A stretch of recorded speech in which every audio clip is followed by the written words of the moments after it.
I was so suspicious once when I was flying that I went up to the airline and I said, I just feel uncomfortable.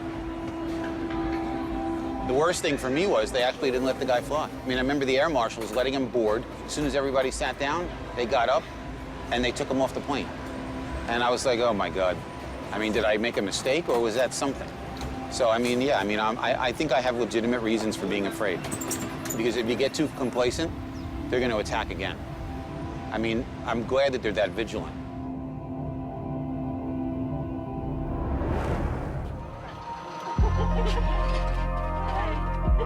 I want to introduce you my American family. It's my mom. Okay.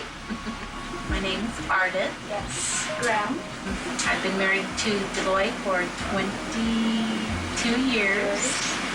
So it's my dad, and he doesn't love me because he doesn't have any place in his heart for me because his heart is for computers, you know? Yes. It was a really good experience for me. It was fun to watch you when you experienced new things. It's when you had French fries for the first time and you're like, ooh, these are really good. I remember the time that you helped Arda with her strike down at Fred Meyer. That was fun to you. I felt that it was something meaningful and fun too. So has America changed in all these years, or has it? Of course. A lot. We've had good times and bad times since then. I worked in aviation, and we built avionics for small airplanes. And when we first heard about 9/11s, and we heard that a small airplane had hit one of the towers. So I jumped up and turned the TV on because I was afraid one of our aviation navigators had misdirected somebody. He thought it was his fault. We could be guilty for something. And then when the second one hit, it was like terrorists. Yeah. We thought in America it would never come here, but it came here. We're more aware of it now, too. I think it has impacted the country financially, though. I think that's part of the scare in the stock market, is that something like this can happen again and just destroy Within things. a day, destroy things.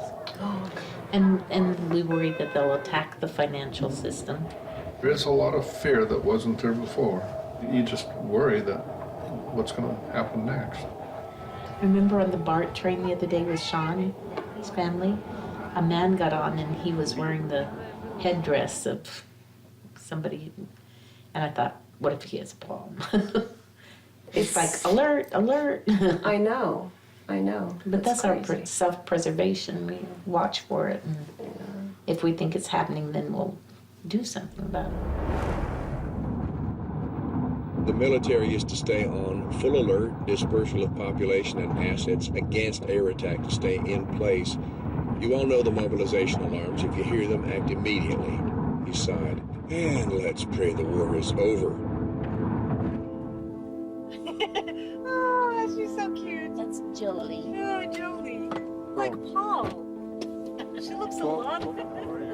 I mean, it's been like 15 years since 9/11. But terrorism is still there. The attacks that they had in Paris, at least we haven't had any major attacks in the United States. But to hear that it can happen in Paris and other places in the world, it makes people nervous. Yeah, I'm not that. We just look up there and we had a flea market and there are all kinds of rocks and shells. They are changing our Constitution in a way that most of us don't like, in the name of more security. And this whole gun thing is just ridiculous. There's no way most Americans are ever going to let Obama or, what's her name? Hillary, or anyone else take away our guns. Because that's a last defense against a bad government. John doubted the government Frederick's represented would be willing to drop a neutron bomb on them. 2 or 3 fuel-air explosives could nevertheless destroy his beloved valley and all whom he held dear. A lot of these books and movies all show other countries coming in and invading us. And so we have that kind of fear in the back of our minds. It had to end now. ask the question, why do we have so many enemies? And this is the thing today in America. People don't want to ask this question. Why do they hate us? Why do we have so many enemies? Nobody wants to have this discussion here. We created this monster in Afghanistan, right? We armed them, we trained them, we emboldened them, we gave them the support, and then they turned against us. The whole idea of the war on terror, I think it's obnoxious. When we don't know who our target is, when we do it based on non-facts, preconceived notions, or on ideas that we have about someone we wanted to target anyway. Here we are, the mightiest empire, and we cannot defeat these people who live in caves, whether it's Syria or Afghanistan. We have bases all around the world. We spend trillions of dollars on the defense budget, but somehow we can't find these people, and we can't destroy them. Why? Why can't we stop them?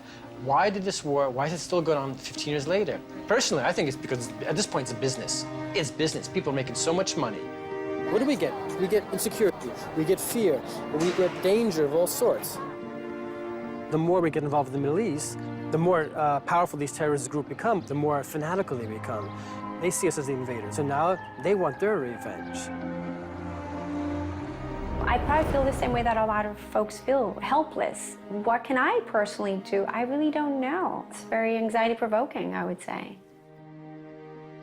Unfortunately, I'm very sorry to say this, but it's probably a matter of time before another big terrorist attack happens in the U.S. Is that where we're heading? Is it too late to stop that?